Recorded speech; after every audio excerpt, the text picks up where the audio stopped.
చెన్నూరు గురుకుల పాఠశాలలో మరో విద్యార్థిని ఆత్మహత్య యత్నానికి పాల్పడింది. హాస్టల్లో డెటాల్ తాగి ఆత్మహత్యయత్నం చేసింది. వెంటనే మంచిర్యాల ఆసుపత్రికి తరలించారు. ఇటీవల ఓ విద్యార్థి చనిపోయింది. వరుస ఘటనలతో గురుకుల పాఠశాలలోని భద్రత, పర్యవేక్షణపై విమర్శలు వస్తున్నాయి.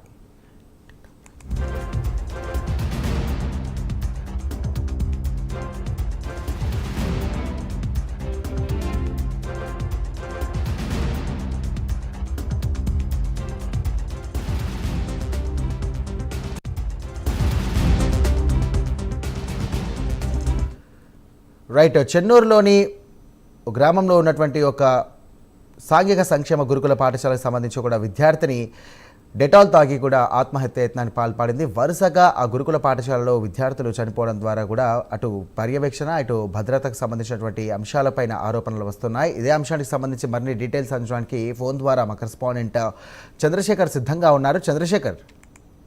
Okay, good morning Sai. ఏదైతే మంచిర్యాల జిల్లా చెన్నూరు సాంఘిక గురుకుల పాఠశాలలో అయితే విద్యార్థిని డెటాల్ తాగిన విషయం అయితే కలకలం రేపిందని చెప్పవచ్చు. దీనికి సంబంధించి ఆమెను హుటాహుటిన మంచిర్యాల ప్రభుత్వ ఆసుపత్రికి అయితే తరలించారు.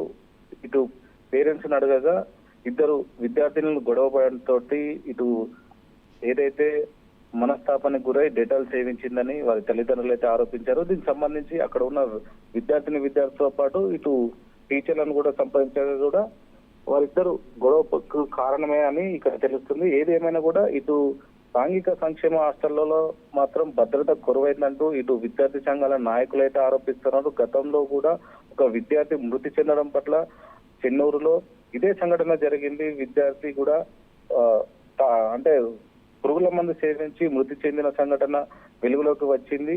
ఇది జరిగి కొన్ని రోజులే అవుతున్నా కూడా మరొక విద్యార్థి ఇలా చేయడము ఇటు విద్యార్థి సంఘ నాయకులు కూడా ఆరోపిస్తున్నారు. కొంచెం దీనికి సంబంధించి గురుకులాలలో కనీస భద్రత లేదు, కనీస చర్యలు అయితే చేపట్టడం లేదు.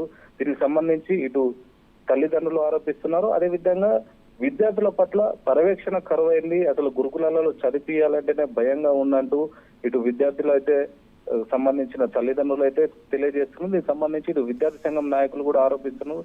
గురుకులాలలో కనీసం సంక్షేమ హాస్టళ్లలో భద్రత కరువైందని అయితే ఇటు విద్యార్థి సంఘం నాయకులు అయితే చెప్తున్నారు. Right Chandrashekar, thank you.